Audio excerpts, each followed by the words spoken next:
Well, good morning and welcome back.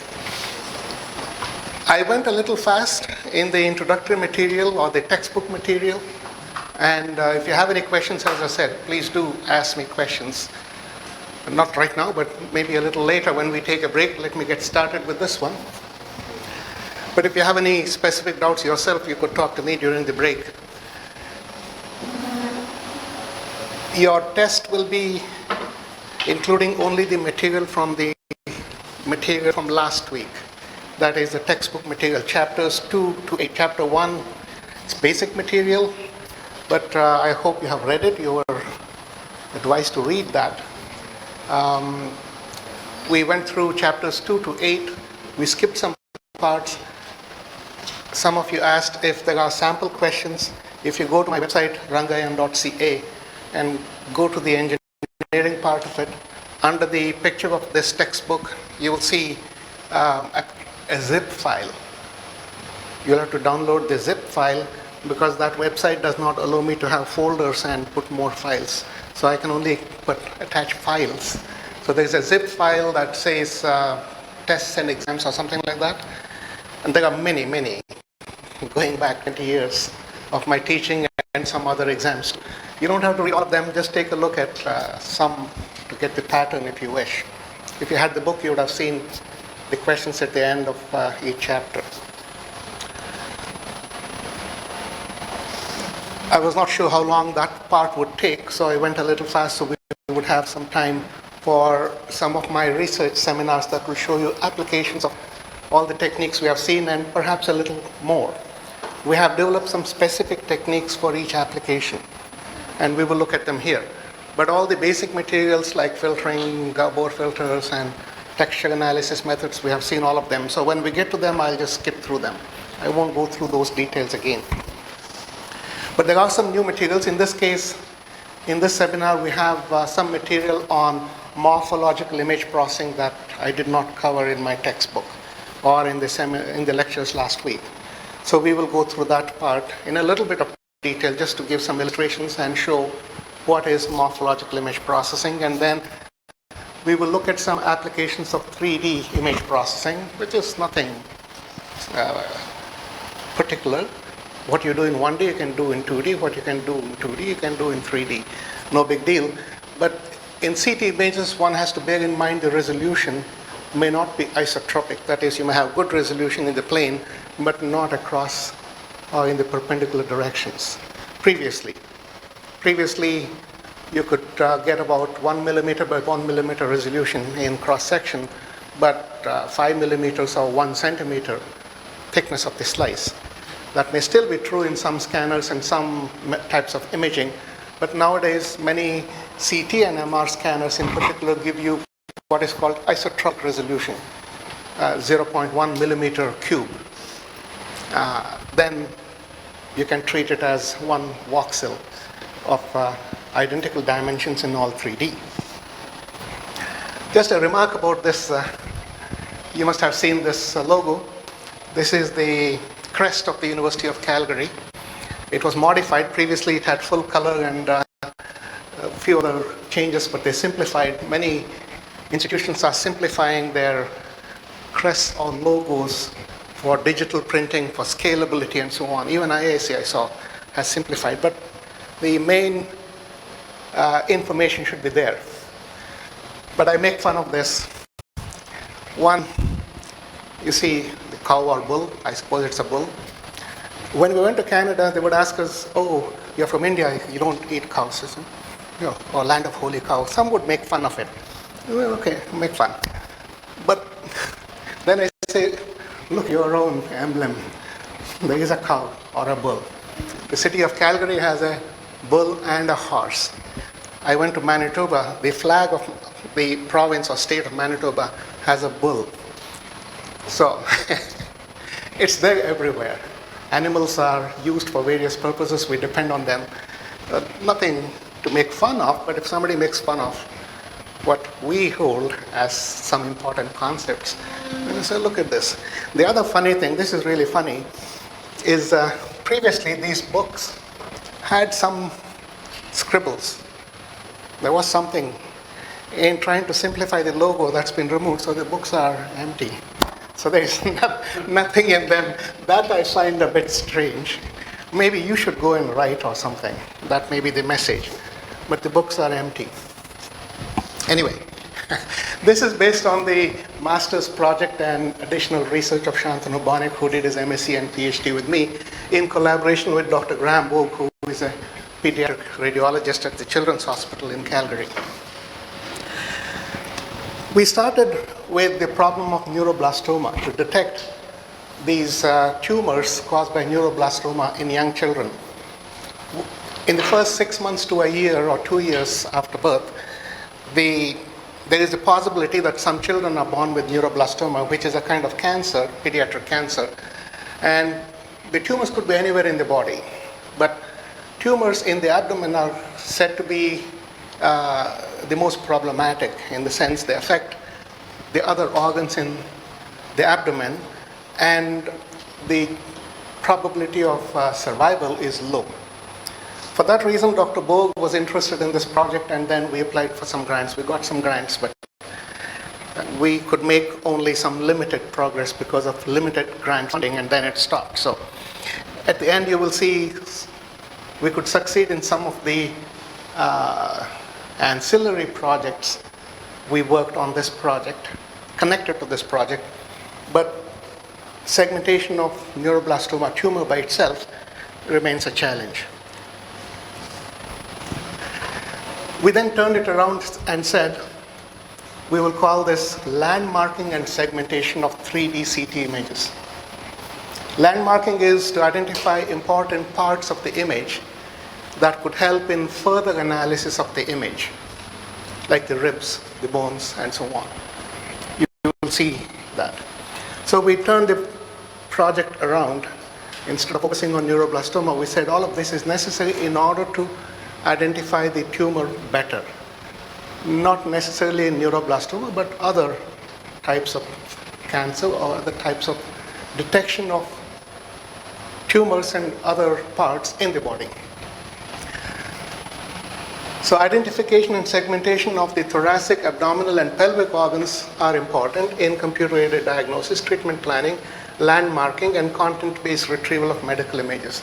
We are focusing only on the abdominal, pelvic, and thoracic. That is, in the case of neuroblastoma, the CT images are taken in this portion only. There is no need to image the head, and there is no need to go below the pelvis.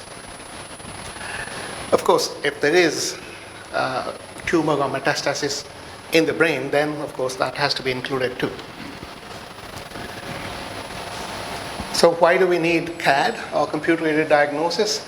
Because manual segmentation and analysis of an organ or region of interest is tedious. It can provide specific information, but radiologists don't do that in normal clinical practice. But you will see that Dr. Bogue has marked many parts of CT images many times over for many images for this study. But that is not normal clinical practice. It's time consuming and subject to intra and inter-operator error. That is, the same operator, when asked to do the same thing again, may give you a slightly different result. And when I do the segmentation and you do the segmentation, the results will be typically slightly different or maybe substantially different, depending upon our own interpretation, our own training, and such, and attention to detail or distraction possibly. So as I mentioned earlier, we want to move away from subjective to objective analysis and qualitative analysis to quantitative analysis, and that is why we want computer-aided image analysis, or CAD. So physicians and radiologists could use the results of computer analysis as a second opinion to make the final decision. So it is never automated diagnosis, it is not computed diagnosis, or no artificial here. But this is not final, and I'm not licensed to give a diagnosis. My computer is not licensed. As an engineer, I cannot even talk to the patient. So we give this back, and the radiologist will use that information. Just as you use the computer and get some information, you talk to other people and get the information, but in the final design, you are responsible, you sign as the engineer, if you are signing some plans for building or bridge or whatever, or well, even electric circuits, you have to sign it off, and your stamp matters. So segmentation of medical images, there are a few models or approaches. So segmentation for improved localization, segmentation, and analysis of various organs, the three main approaches are to use prior knowledge. I know where the abdomen is, I know how the patient has been put into the scanner, always on the back and head first, and things like that. So that is known as knowledge-based, prior knowledge. Anatomical atlases from textbook and atlases of published data or information about human anatomy. So it is atlas-based, but atlases are general for the entire population, all male, all female, and possibly limited to geographic zones or ethnicity like Indian or European or American and so on. And then anatomical landmarks and relative coordinate systems or landmark-based analysis based on that specific image of the specific patient. So this is general knowledge. This is a bit more specific, but still from textbook, average over a database or over multiple patients. This is specific to this patient, to this image. So landmarks are used as references to represent the spatial relationship between various regions, organs, structures, and so on. Spatial in 3D. Where is this located with reference to something else? But landmarks should be selected and specified such that they are easy to detect. They should be obvious and easier than, for example, a tumor. If you can detect the tumor right away, go ahead and do that, and no need for anything else. But tumors are hard to detect, as you will see. Landmarks should be easy to detect, have stable locations, have characteristics that do not vary much in the presence of abnormalities. So the tumor should not be changing what you would use as landmarks. So let's look at a few basic aspects of CT. Some of this is in chapter 1, but we will go through some of that in this context. So as an X-ray beam, we consider one ray going through the body, then it is attenuated according to this law known as Lambert-Beer law. Along a straight line, the transmitted intensity of the X-rays in terms of photons counted over a certain duration, so many milliseconds, after passage through the body is equal to I naught, what you put in, coming from the tube, X-ray tube, times exponential mu L. I naught is the incident intensity, L is the length of the beam going through the body, and mu is the linear attenuation coefficient of the body.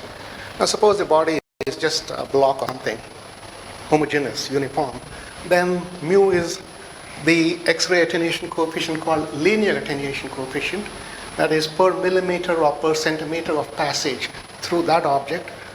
What is the loss of the X-ray photons? How many photons are absorbed? What fraction of the input photons will be absorbed? But of course the body is not homogeneous, it is heterogeneous. You have fat, soft tissue, air, hard tissue, and so on.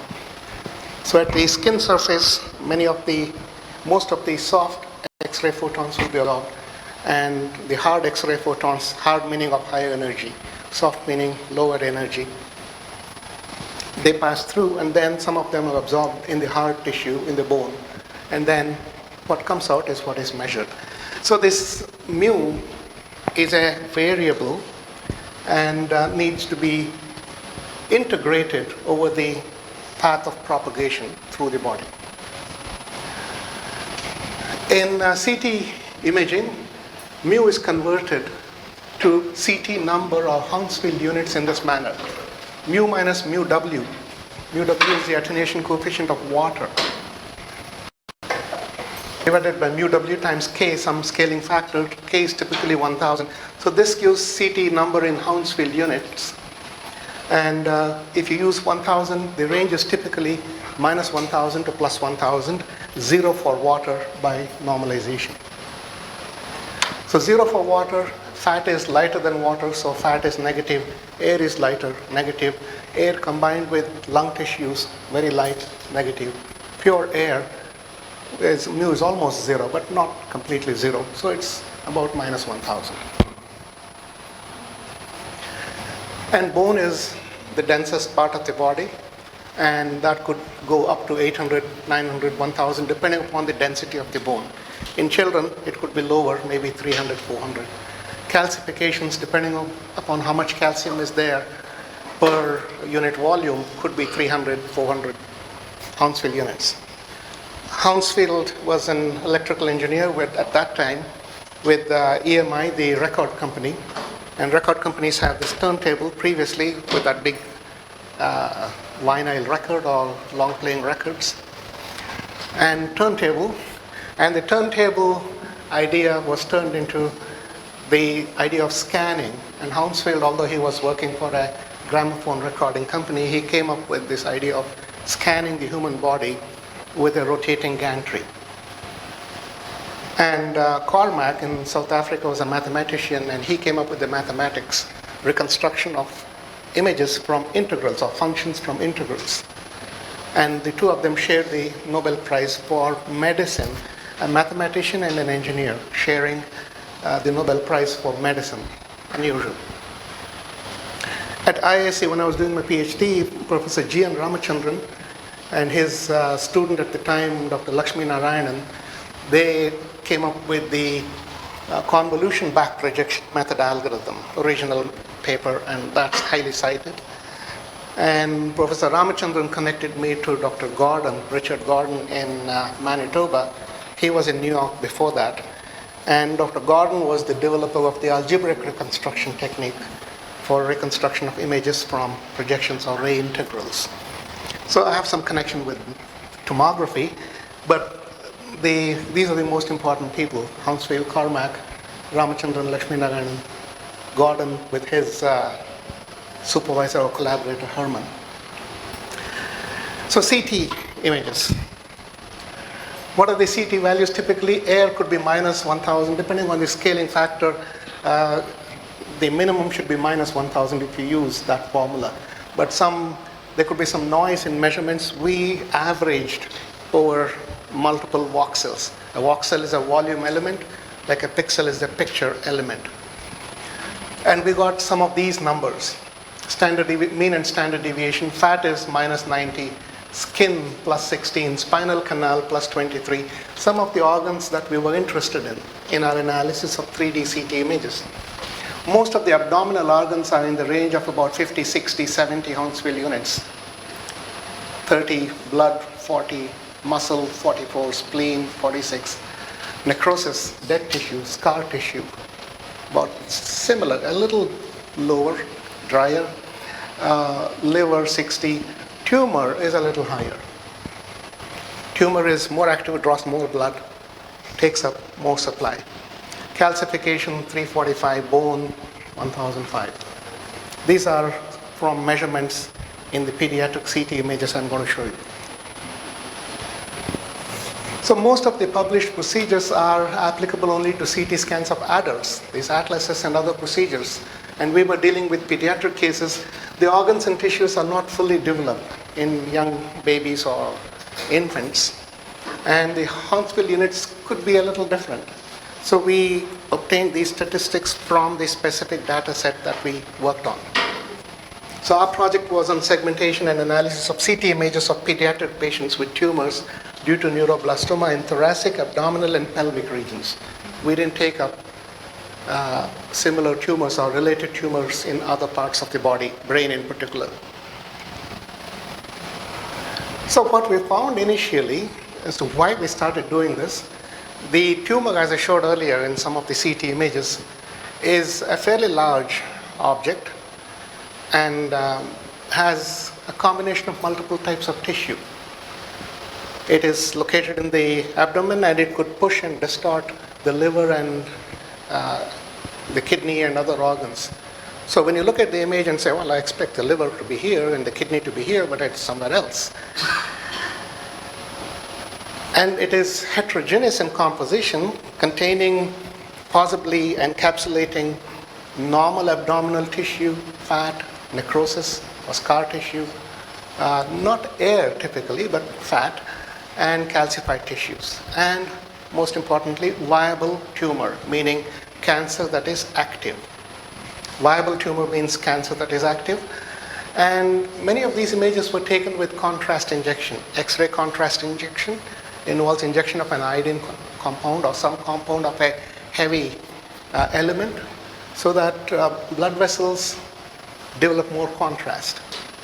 The contrast material goes through the blood system, so the density of blood increases with this compound that is put in, and the tumors absorb more. They take up more blood supply, so the density of the tumor region will also increase more with reference to other parts, which are also taking the blood, but the tumor takes more blood.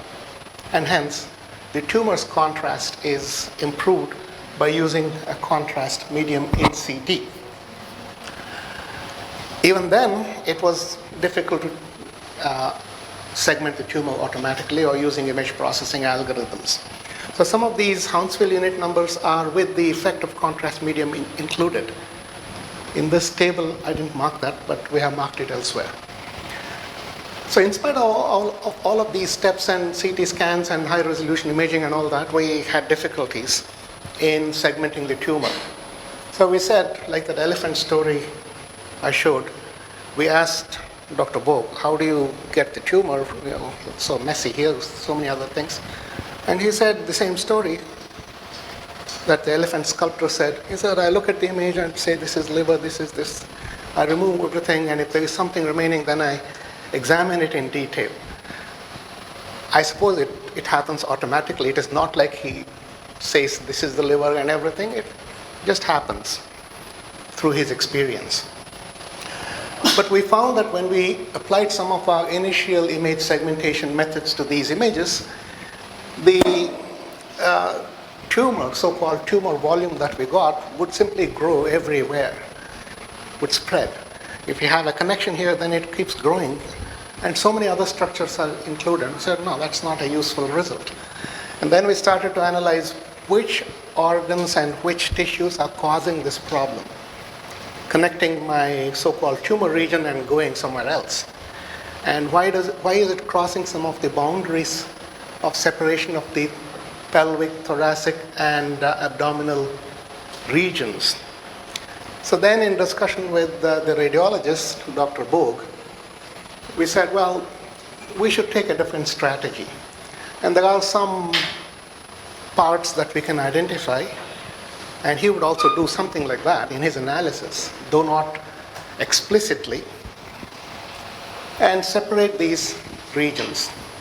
So one, we are interested in the abdomen, and between the chest or the thoracic cavity and the abdomen there is a diaphragm. So get the diaphragm. To get the diaphragm, we need to know the lungs. The diaphragm is under the lungs. And get the bone structure, get the lungs, and find the diaphragm, and then take that part out. Everything about the diaphragm out. And then we don't want, some of the segmented regions were leaking down into the pelvic cavity. So we said, okay, get the pelvic cavity, for that detect the pelvis. And then mark the pelvic cavity and take that out. So we are concentrating only on the abdominal region. But even then it was difficult. The tumor could keep spreading everywhere. The spinal canal, we found that the segmentation procedure would go through the spinal canal and go everywhere. So we said we'll find the spinal canal and take it out and block that region out. So through this argumentation and discussion, we said let us do segmentation, automatic segmentation of these structures, rib, vertebral column, and within the vertebral column, the spinal canal, diaphragm, pelvic girdle. And use these to assist in improved segmentation of abdominal tumors due to neuroblastoma. That was the strategy. So we have seen what is image segmentation. You use and you partition the given image into regions representing different objects. Not all objects, perhaps different objects of interest in the image. A histogram we have seen. I'll skip some of these. This was done as a general seminar. Histogram, you know, but I'll show the examples. So here is an image with mostly the diaphragm showing here, and the ribs and the spine and the spinal canal. That's the histogram going minus 800 to 800 Hounsfield units. So this is 0 to 200, not 0, but 30, 40 up to about 70, 80 would be abdominal organs. And these high Hounsfield units will correspond to bone, and low values to air in the lungs. Lungs here. And we have already removed everything outside. I'll show you that later. So thresholding we have seen, binarization. If the value is greater than some threshold, you mark it as 1, anything less, mark it as 0. So you can do it either locally or globally, and you may, instead of making it 1, you may actually keep the value fxy if you want to keep the density variation. You can also use multiple thresholds. You can use T1, T2, T3, 4, and so on. And between T1 and T2, I'll make that image. Between T2 and T3, I make another image. So you can have multiple segmented images showing different parts, especially for CT images with such a big range, minus 1000 to plus 1000. If you display that whole thing, 0 to 255, you're essentially dividing that whole range of 2000 values into 200 values. So you're compressing the dynamic range, and in doing so, 10 Hounsfield units will turn to 1 gray level. So liver, kidney, abdominal organs, they're all about 40, 50, 60.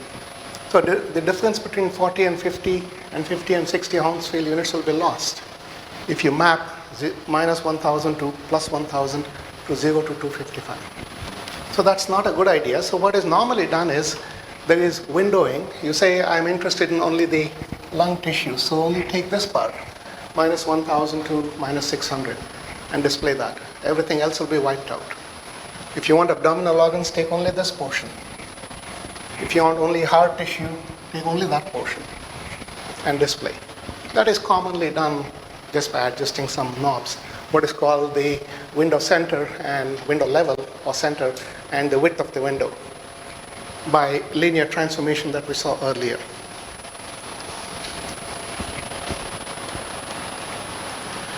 So here is the original image, and threshold at 200 Hounsfield units, you get just the bones.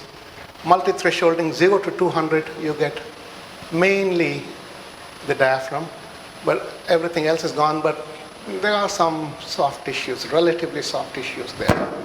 So then you may say, I'll take the largest body and then try to fit a model to that. Region-based methods, just a quick review. We saw this earlier, that if you break an image into parts, and if you want the parts to completely represent the image, then you would want n regions, R1 to n, Rn, such that the union of all of them will be equal to the total image. In medical imaging, that's not necessary. Ri is a connected region. Each one of them must have spatially connected pixels, and they must have some similar property. And at their borders, there must be some change, discontinuity. So inside the object, continuity. From the object to the next object, discontinuity. The intersection of one region with another should be 0. That is, they are spatially separate units, disjoint, and there is some predicate or property, PRI, must be true for each one of them separately.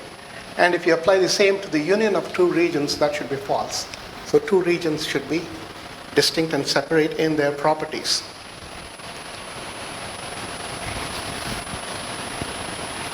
The problem with region growing is the result depends upon the selection of seed pixels, and we have seen how that can be overcome. AC not working? No AC today. No power. No power, okay. Okay, that's working. Inclusion or similarity criteria and formulation of a stopping rule.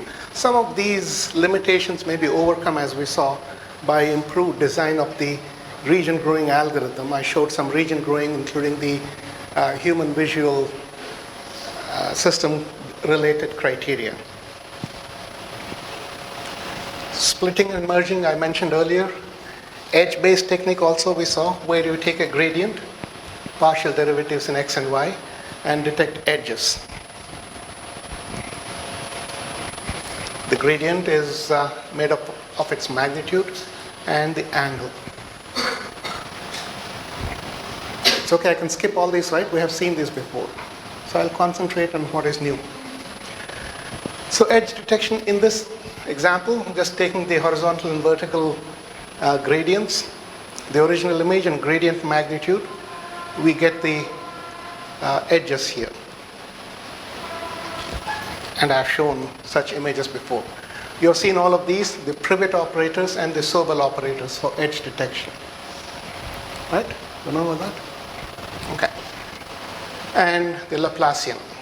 We have seen this also, but it produces double-edged outputs and is sensitive to noise.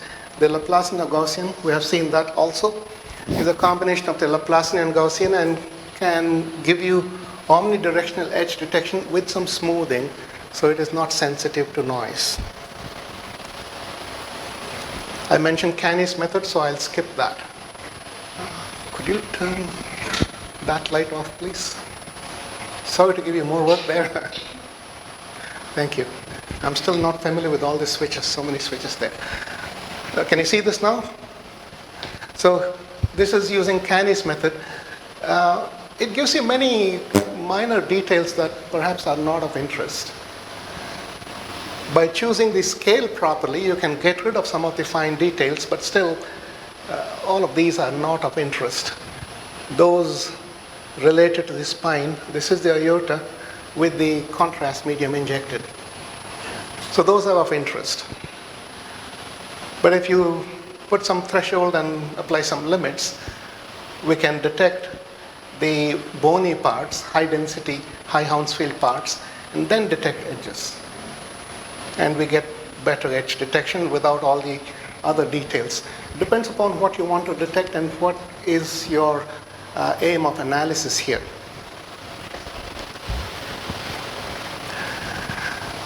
I mentioned snakes. Let's go through some basics again. I gave you a couple of different advanced algorithms with discrete representation. I think the first one was still continuous. But let's go through some details now.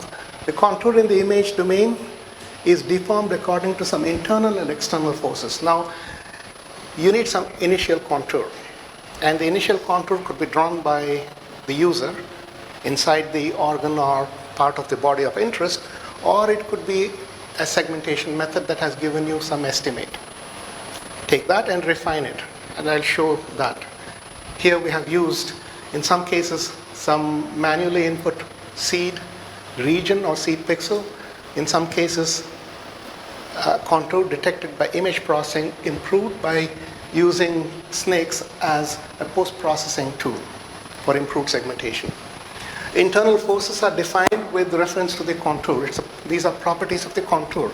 Some continuity and it cannot be folded and so on. External forces are computed from the image data to make the contour connect to some real edges. So gradient information is used. We saw how gradients were used to obtain improved estimates of the breast boundary. So there is some equilibrium, some minimization that is applied, and then some optimal points are obtained to define the improved contour. So you model the contour as a closed contour. It must be a closed contour. CS is xs, ys, s in the range of 0 to 1. S is a variable along or around the contour. So going around the contour 1 says going 0 to 1. So you say that the contour is like an elastic string subject to some forces, and this is the equation that is applied. That is, there is some mass, but mass could be taken to be unity. The partial derivative in time of the developing contour is equal to an internal force, external force, and some damping force related to the contour. The internal force is given by these partial derivatives along the S variable, which is around the contour. So it is a property of the contour. So alpha is tension, beta is rigidity, and these are partial derivatives of the contour with respect to distance around the contour. So the first order derivative discourages stretching and makes the model behave like an elastic string. The second order derivative discourages bending and makes the model behave like a rigid rod. So you need a compromise between them. It has to bend, but you cannot fold, you cannot make a knot and such things. The damping force is given in terms of the partial derivative of the contour with respect to time with gamma being viscosity. A viscous force is introduced to stabilize the deformable contour around the equilibrium configuration. The mass is often assumed to be zero. I said 1, sorry, it's 0, and then you get this result. So you have the internal force, the external force, and the derivative with respect to time. And internal is derivative with respect to distance or displacement along the contour, and external, as you will see next, is gradient. The external force is typically composed of either potential forces or non-potential forces, but typically it is a gradient. So it's a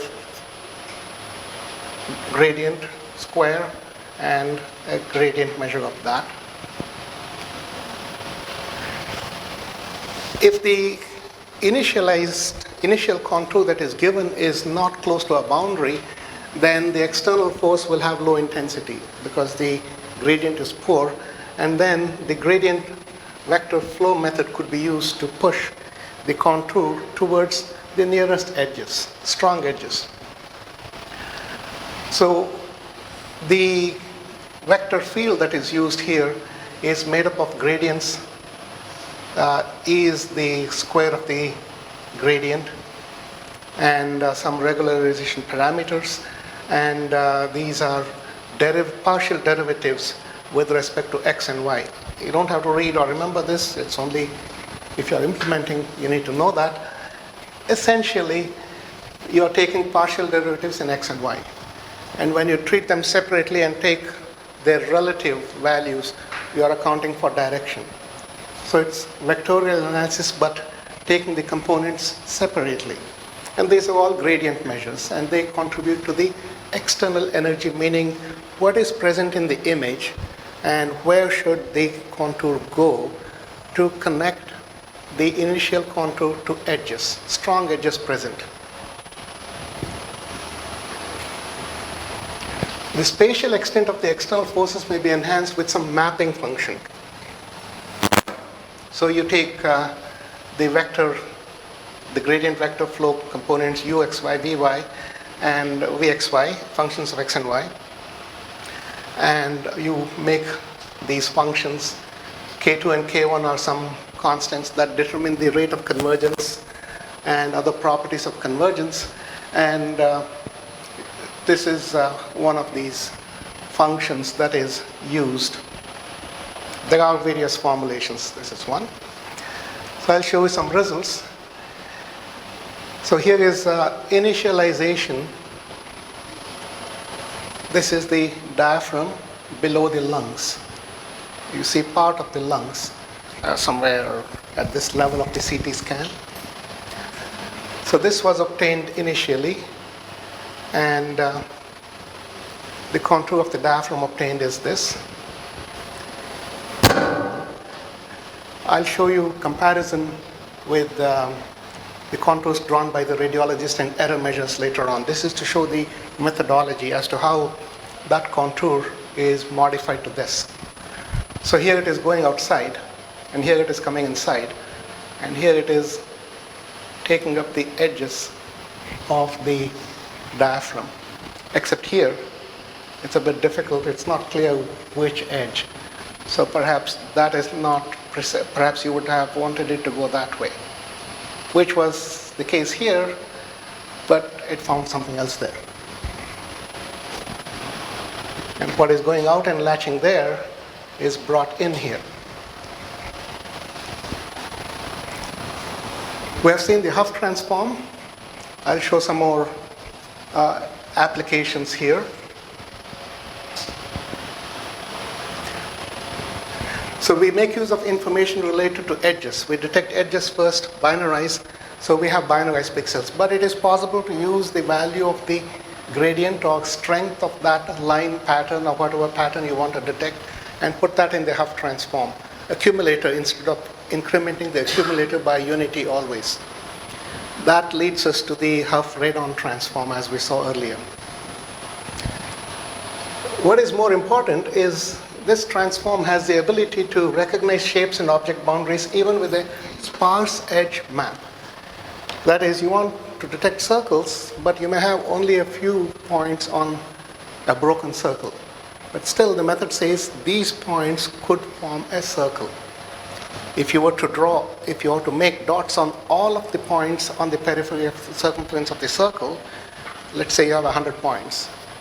But if there are only 50 points in your data set, they will still contribute 50 to the accumulator for those parameters of the circle. So even if the edge that you get in the edge detection method is sparse, or if there are other artifacts, the method works, but it requires some thresholding and choice, and you have to put some extraneous information to select the best possible pattern. Detection of straight lines, we said we will use rho equal to x cos theta plus y sin theta. So in the Huff parameter space, rho theta represents a straight line. One point in the Huff space represents a straight line. And one point in the image space represents a sinusoid. Given xy, then you get this equation in the Huff space. And if there are multiple points along a straight line, they all intersect at rho naught theta naught. So depending on the formulation you want and how you write your program, theta could be restricted to 0 to 180 or 0 to 360 or even a smaller limit like we did for the pectoral muscle edge. The edge is only in that angle band. So define your space only for that. Rho is restricted by the size of the image or where you expect the pattern to be. You don't have to scan the entire image. You can cut your computation and search by limiting these parameters according to what is present in the image. The origin could be at the center of the image or some arbitrary point.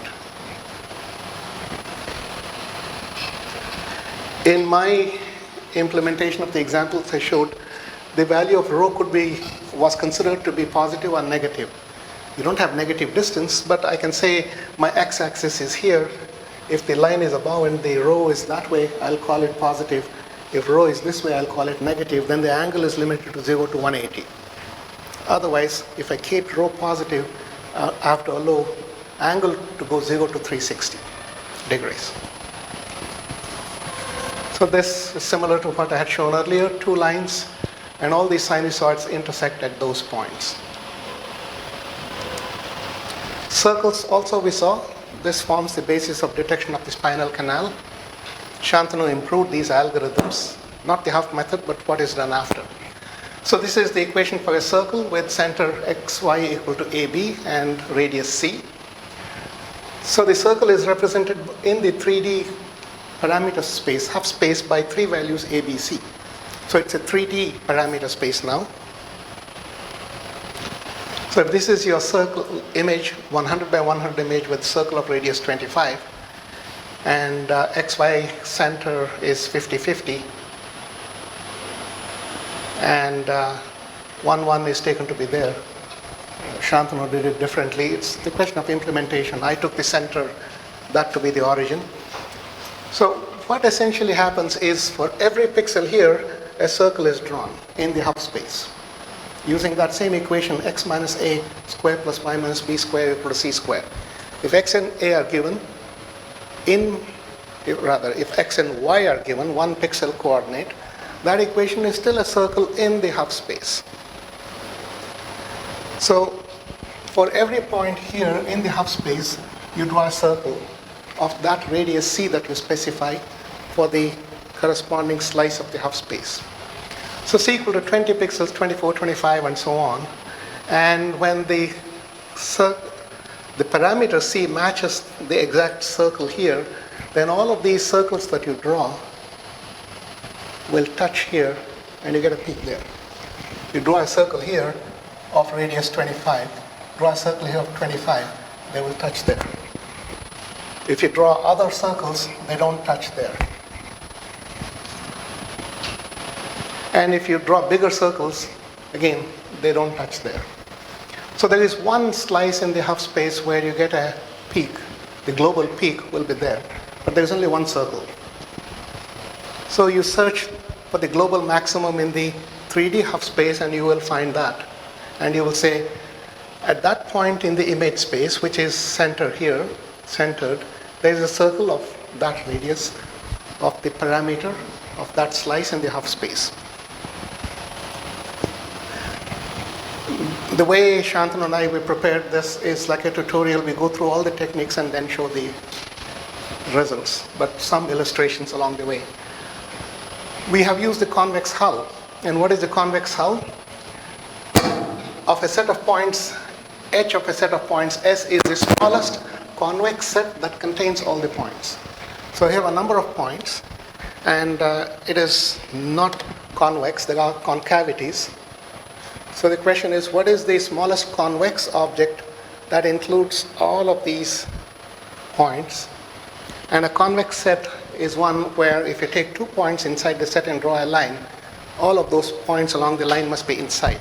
Here it is not, because I can take this point and that and draw a line, and the set is not there. So this is not convex, but the convex hull will be containing all these points.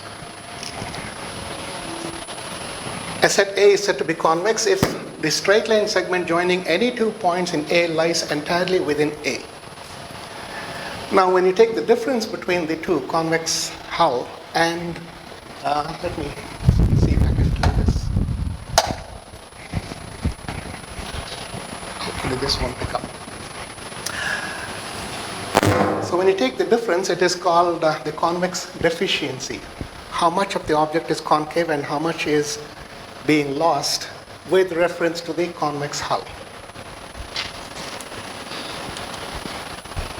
So this is a segmented tumor, the gray areas. These could be calcifications, this could be some other tissue. Now we want to find the kind of a bounding region, like a bounding box, but of arbitrary shape and size. You can do in 3D also, or you can do 2D slice by slice. So this is the convex hull. Here, this is a vertebral body, vertebra, spinal canal. Gray is the actual region. White is convex. The boundary is the convex hull. White is convex deficiency. What is missing in the convex hull as compared to the object? So the white areas are holes or concave areas. Okay? So convex deficiency is a good measure of shape complexity. A circle is convex.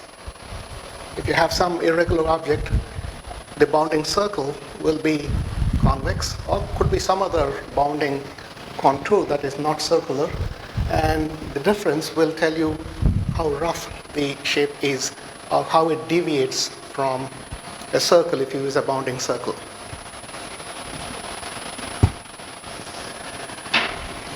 This is a quick review of many of the techniques we have seen with other illustrations. So hopefully this will form like a revision or review, and with different illustrations they'll be reinforced. Shantanu used all of these techniques in his thesis and for this project, so we put them all together. Something is very obvious, I'll skip, but otherwise a little bit of repetition is okay. So a fuzzy set we have seen can be characterized as a membership function in the range 0 to 1. So a pixel belongs to the object not 0 or 1, but in the range 0 to 1. So I can say this pixel belongs to the tumor with the membership 0.9, which is high. Or I can say this belongs to the tumor with a membership or probability of 0.1, which is very low. So it is a mapping or pairing. A is XMA. MA is mapping of X 0 to 1. So X is a pixel value, let's say. It is mapped to the range 0 to 1 with some function. So there are a few conditions. Equality, A equal to B means MA equal to MB. The property must be the same. Containment, A is contained in B if MA is less than or equal to MB. Complement, MA tilde complement is 1 minus MA. The membership is subtracted from M. Intersection is min of the two. Union is the max of the two when you have two fuzzy sets. So the value, how do you get this MA? That's a function of membership. So if you were to consider, this is a simple example, but readily understandable. Suppose your reference is number 10, and you want to ask how close is this number that you give me to 10. Then some of the conditions are normality, MA of 10, that reference should be equal to 1. That value should give you full membership. Monotonicity, the closer the value of some variable R to 10, the reference, the closer MA should be equal to 1, the full membership. Symmetry, numbers on both sides of this reference 10, such as 9 and 11, same distance, 1 on this side or that side, should give you the same membership. So you could use Gaussian mapping, you could use some other exponential kind of function I showed earlier.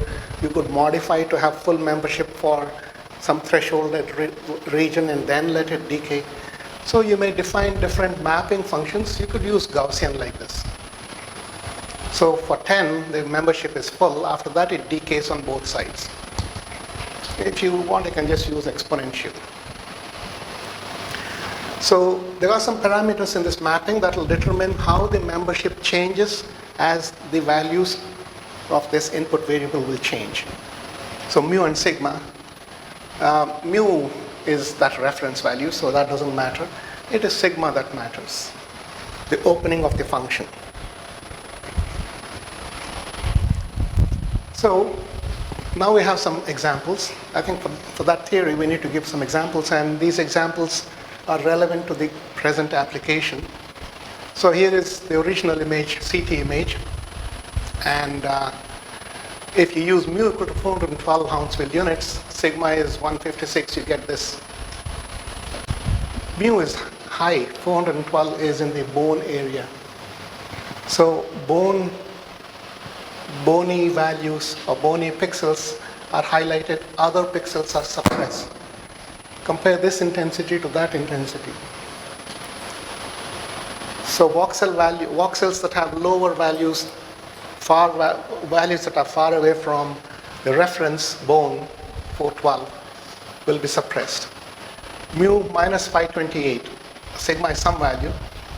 Minus 528 is very low density, not air, but in the lungs you have air and soft tissue mixed. They're not mixed, really. So there is what is called partial volume effect in CT images. The CT voxel has a certain finite dimension, even if it is 1 millimeter cube, even if it is 0.1 millimeter cube. Within that 1 millimeter cube, there could be tissues of different types. As you move around the lungs with a 1 millimeter cube window, you will get some pieces of lung tissue, some pieces of heart tissue, some parts of air. So the X-ray attenuation coefficient is averaged over all of these real tissues within that volume. So this is called partial volume effect. If you're completely in air, you will get minus 1000. If you're completely in bone, you will get plus 1000, let's say. But if you're sitting on the edge, half in air and half in bone, you will get 0, which is not true. So 0 is water. So the CT data will say there is water there in the lungs, but that's at the edge between hard bone and air. But that is misleading. I'm giving an extreme example. That may not happen. But there could be some fluid in the lungs too, due to abnormalities. And of course, there is blood going in and out. So yes, there is fluid in the lungs. But partial volume effect will cause some difficulties. So you need to give some sigma. And by using minus 528 as reference, the lung areas have been highlighted, and the others are totally gone. I mean, they are there in the data set, but here they are suppressed in the fuzzy membership. And this is 18 very, very low density soft tissue. That's not important. Maybe, yeah, this is the spinal canal is highlighted. So this is how fuzzy membership or fuzzy region growing can be controlled to give you membership values that can highlight certain regions and suppress others. And then you do further processing. This is not the end of the story. You need to analyze this further, process this further, and maybe you want to get the lung boundaries, or you want to detect the spinal canal as we were interested in, or the bones.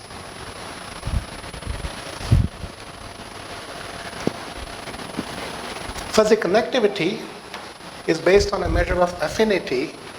Udupa and Samarashekara developed this. Dr. Jairam Udupa, by the way, did his PhD with my professor at IISc, Professor ISN Murthy. Just as I was coming in, he was finishing and leaving. So we have some common connection from the Indian Institute of Science in Bangalore, or Bengaluru. So they developed this, and it's an interesting concept where for region growing and segmentation using fuzzy mapping, you also take into account some spatial relationships and get connectivity between pixels. So the closer the voxels and the more similar their values, the greater the affinity, as they call it. So this eta AB is given by this quantity, FA plus FB over 2. You are taking the A and B are two voxels, whichever way they are connected. So you can define like 4 connectivity, up, down, top, bottom. Here you add front and behind, so 6 connectivity. So 6 connected voxels, similar to 4 connectivity as in 2D image processing. Top, bottom, left, right, front, back. So A and B are 2 adjacent voxels. What is their fuzzy relationship? So this exponential function, FA, average of the 2, minus mu.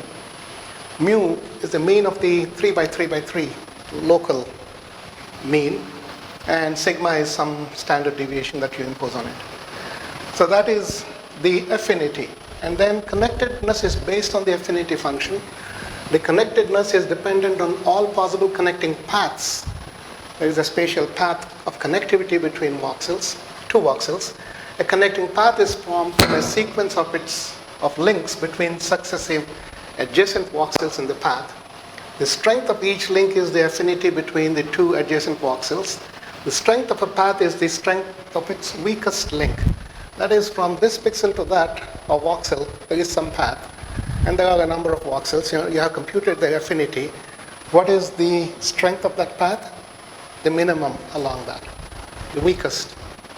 The weakest link says that's the strength of the whole chain.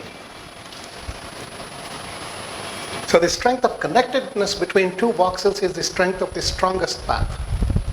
And the points belonging to the same object should possess a high degree of connectedness due to strong resemblance based on fuzzy membership and existence of strong paths. So this is where the spatial connectivity comes in. So it takes into account not simply region growing based on pixel values as we talked about earlier, but the spatial connectivity through multiple paths. Background or undesired element should possess a low degree of connectedness with the object. Paths could exist between the desired and undesired pixels, but they would possess low membership values. So it is not a hard decision 0, 1, but 0, 2, 1.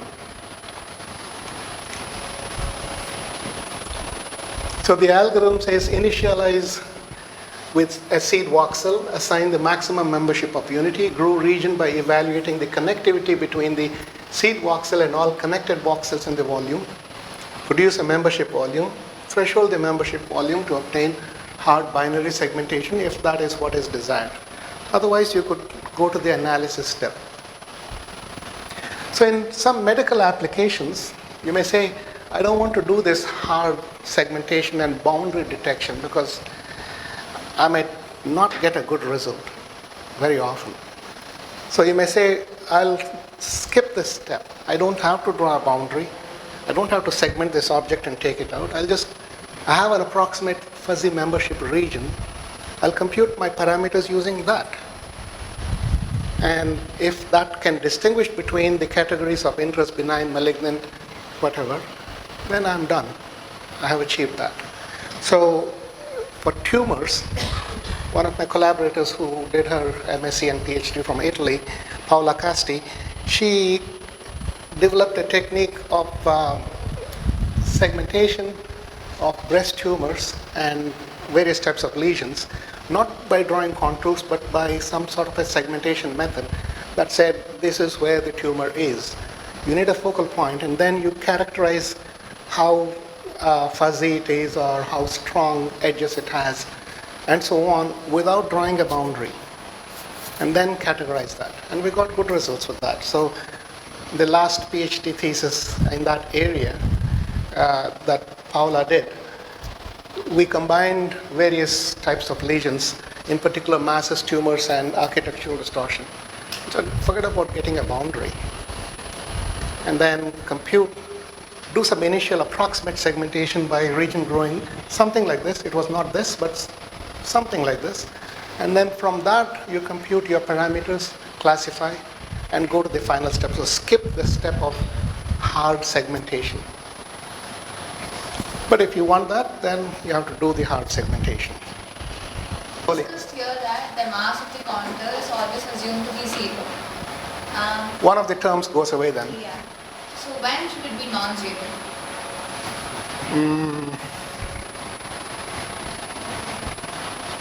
I'll have to think about that. I don't have an answer to that right now. The contour typically is binary.